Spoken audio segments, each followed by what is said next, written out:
Welcome friends. आज हम explain करने वाले हैं आयरन मैन फर्स्ट को, जो कि 2008 में रिलीज हुई थी और इसी के साथ ये एमसीयू यानी मार्वल सिनेमैटिक यूनिवर्स की फर्स्ट मूवी भी है। तो बिना किसी देरी के चलिए शुरू करते हैं।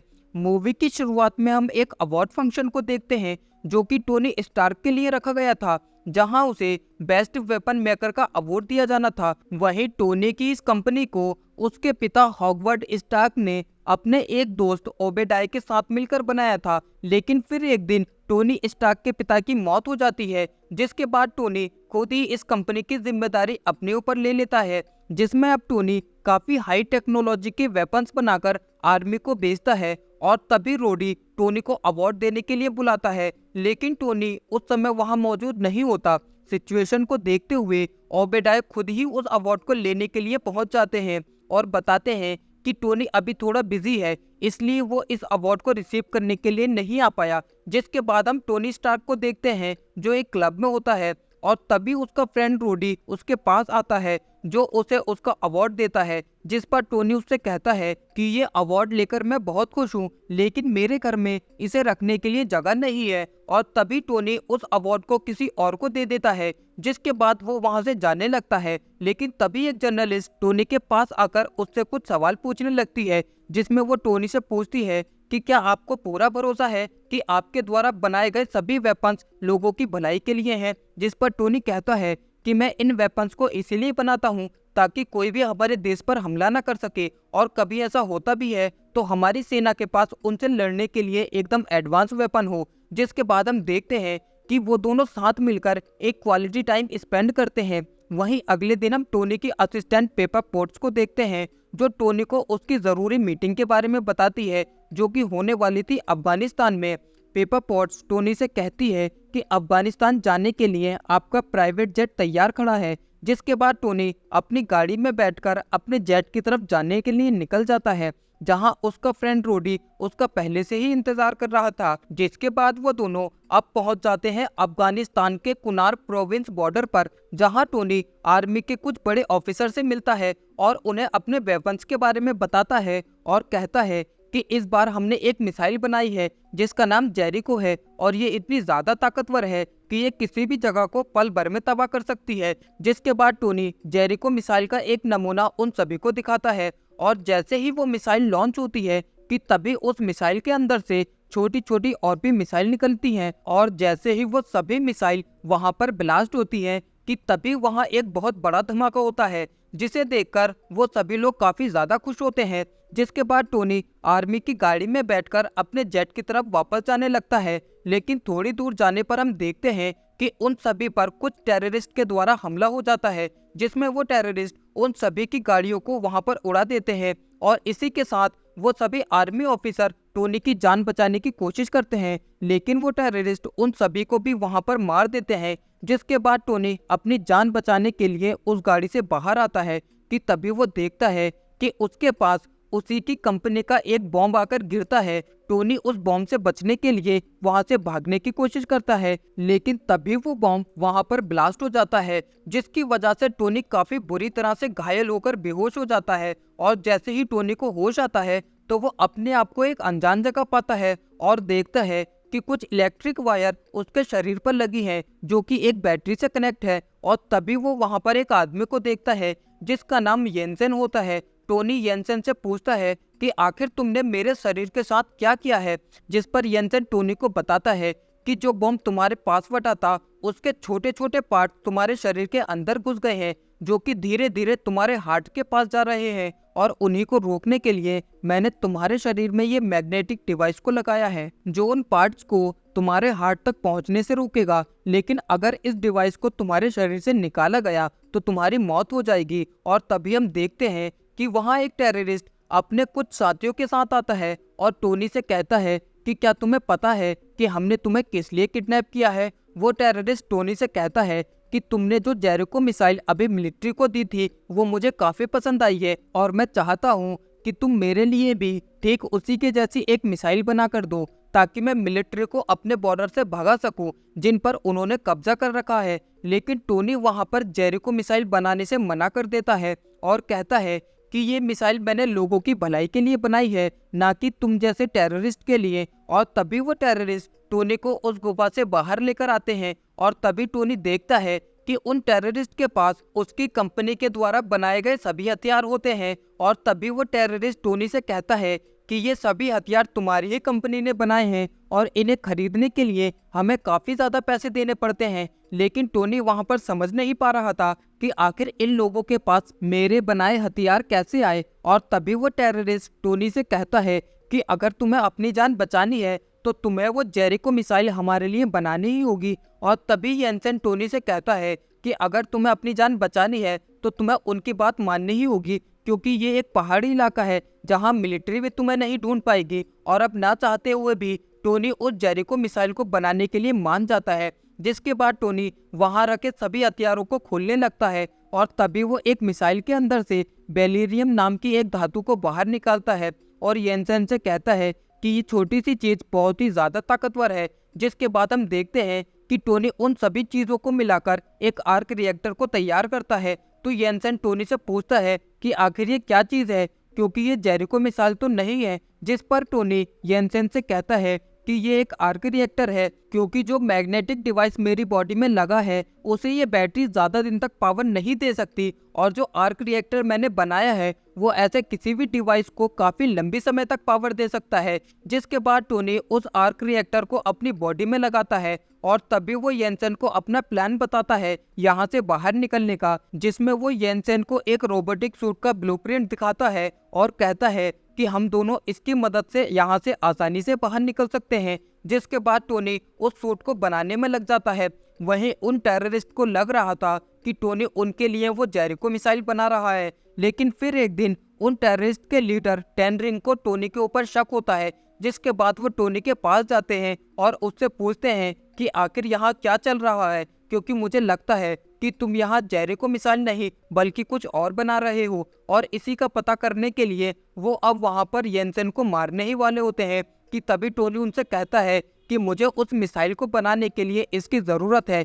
जिसके बाद टेनरिंग टोनी से कहता है कि मुझे कल तक वो मिसाइल तैयार चाहिए। जिसके बाद वो लोग वहाँ से चले जाते हैं और तभी हम देखते हैं कि टोनी ने अपना वो रोबोटिक सूट भी तैयार कर लिया था, जिसकी मदद से वो लोग वहाँ से भागने वाले थे। और अब टोनी येंसेन की मदद से अपने सूट को पहनता है और उसे पावर देने के लिए कंप्यूटर से कनेक्ट करता है। लेकिन तभी टेनरिंग को भी इसके बारे में पता चल जाता है और अब वो अपने लोगों के साथ उन पर हमला करने के लिए आते हैं। लेकिन तभी येंसेन टोनी से कहता है कि तुम इस सूट को एक्टिवेट करो और मैं आगे जाकर उन लोगों को रोकने की कोशिश करता हूँ। और तभी हम देखते हैं कि वो टेररिस्ट येंसेन को गोली मारकर वहां पर घायल कर देते हैं। वहीं टोनी को जब इस सब के बारे में पता चलता है तो उसे काफी ज्यादा गुस्सा आता है और अब वो अपने रोबोटिक सूट की मदद से उन सभी टेररिस्ट को मारकर उस गुफा से बाहर आता है, जहां वो अपनी कंपनी के बने सभी हथियारों को देखता है जो उन टेररिस्ट ने खरीद के रखे थे। और तभी वो उन सभी हथियारों को वहां पर जलाने लगता है,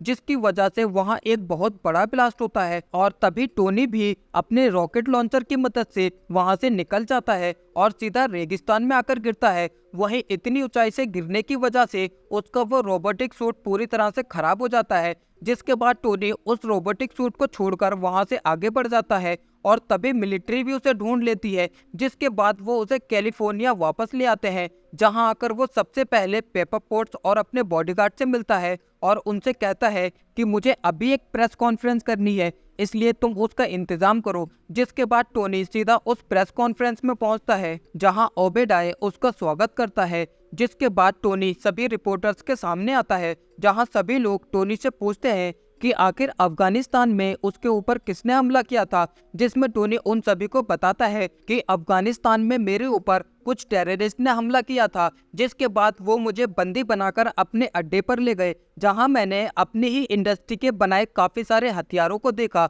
जिन्हें देखकर मैं समझ गया था कि मेरे द्वारा बनाए गए सभी हथियारों का गलत इस्तेमाल हो रहा है और वह टेररिस्ट ना जाने मेरे हथियारों से कितने मासूम लोगों की जान लेते होंगे। इसलिए अब मैंने फैसला किया है कि अभी से स्टार्क इंडस्ट्रीज अब किसी भी तरह के वेपन्स नहीं बनाएगी। ये सुनकर सभी लोग काफी ज्यादा शॉक हो जाते हैं और तभी सब कुछ कंट्रोल करने के लिए ओबेडाय वहां आता है। जिसके बाद ओबेडाय टोनी से बात करता है और उससे पूछता है कि आखिर उन लोगों ने तुम्हें क्यों किडनैप किया था, तो टोनी ओबेडॉय को बताता है कि वो लोग मुझसे जेरिको मिसाइल को बनवाना चाहते थे ताकि वो हमारी आर्मी पर हमला कर सके, और इसी बीच मैंने एक आर्क रिएक्टर बनाया जिसने मुझे अभी तक जिंदा रखा है। जिसके बाद मैंने वहां से निकलने के लिए एक आयरन सूट बनाया और उसे पावर दी इस आर्क रिएक्टर ने, जिस पर ओबेडॉय कहता है कि मुझे देखना है कि वो आर्क रिएक्टर कैसा दिखता है।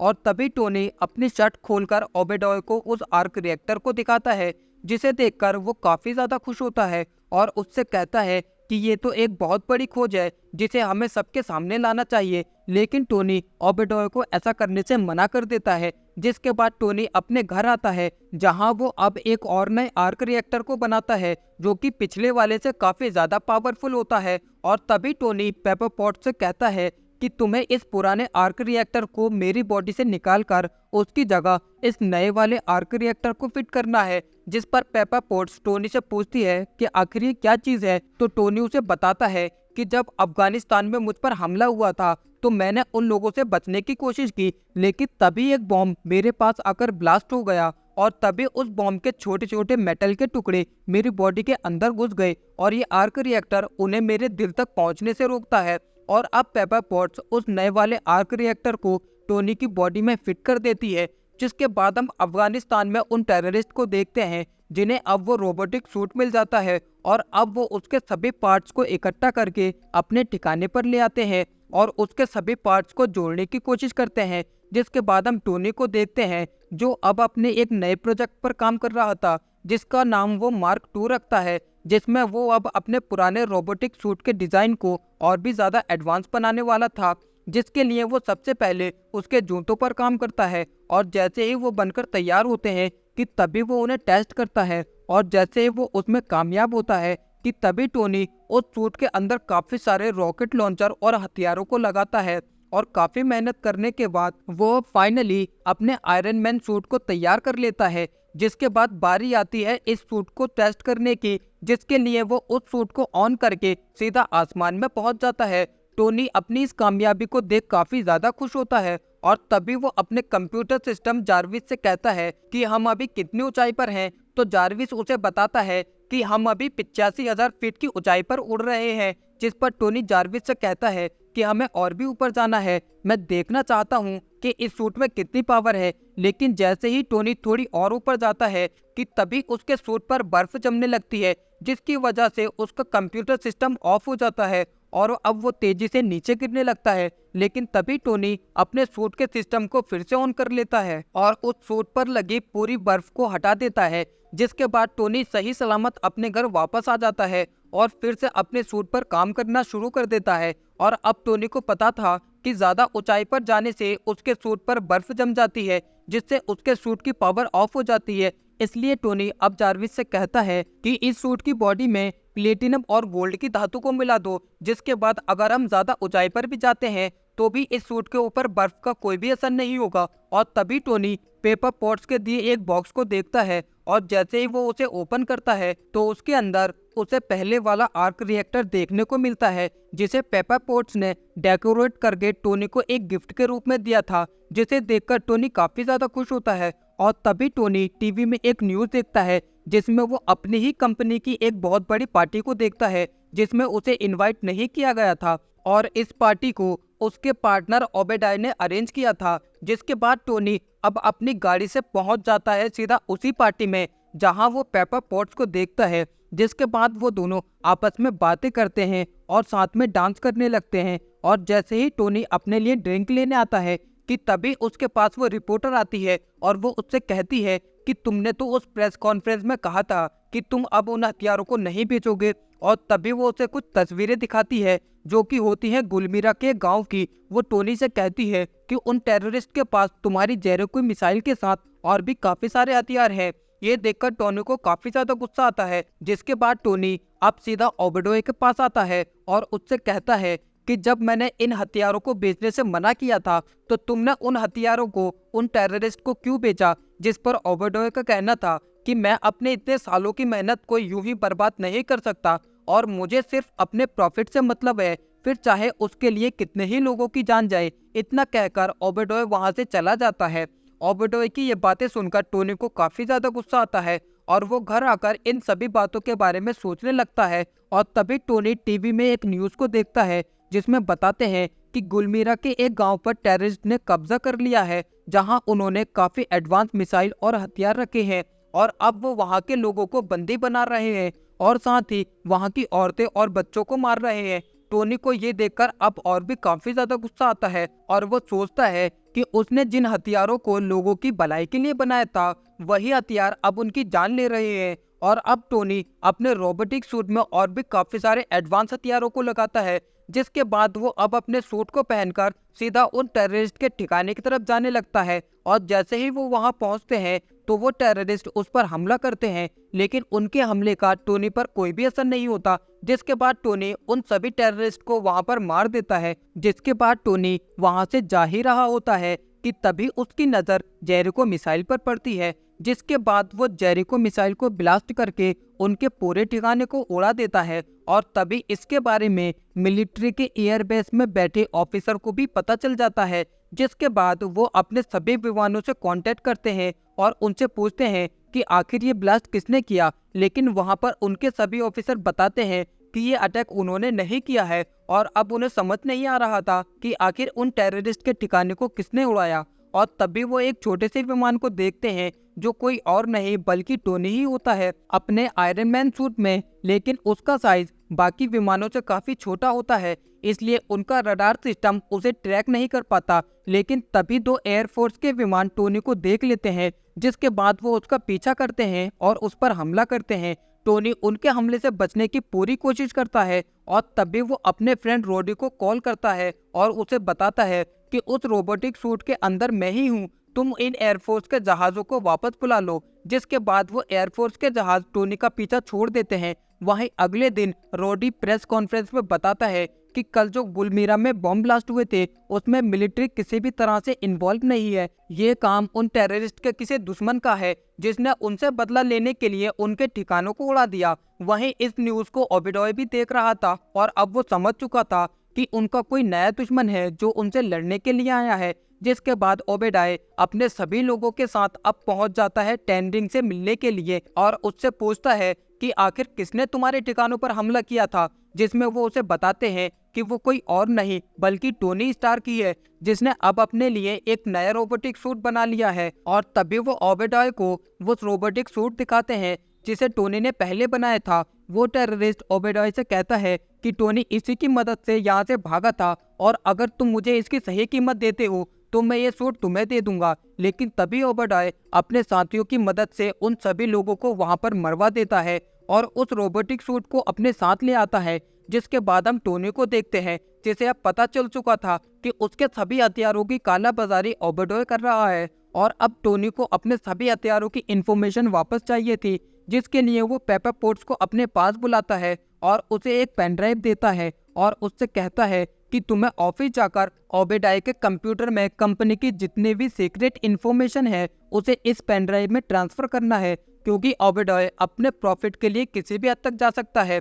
वहीं पेपर पोट्स अब टोनी की बात मानकर पहुंच जाती है सीधा ओबेडॉय को ऑफिस में, जहां जाकर वो अब उसके कंप्यूटर से सभी सीक्रेट इंफॉर्मेशन को उस पेन ड्राइव में ट्रांसफर करने लगती है। और तभी पेपर पोट्स एक सीक्रेट फाइल को ओपन करती है जिसमें उसे पता चलता है कि अफगानिस्तान में उन टेररिस्ट को ओबेडॉय ने ही भेजा था ताकि वो टोनी को मार दे। पेपर पोट्स इन सभी इंफॉर्मेशन को भी उस पेन ड्राइव में ट्रांसफर करने लगती है, लेकिन तभी वहां पर ओबेडॉय आ जाता है जिसे देखकर पेपर पोट्स काफी घबरा जाती है। लेकिन तभी पेपर पोट्स ओबेडॉय को अपनी बातों में उलझाकर उस पेन ड्राइव को लेकर वहां से निकल जाती है। और तभी पेपर पोट्स के पास कॉल्सन आता है जो कि शील्ड का एक एजेंट होता है और वो टोनी का इंटरव्यू लेना चाहता था।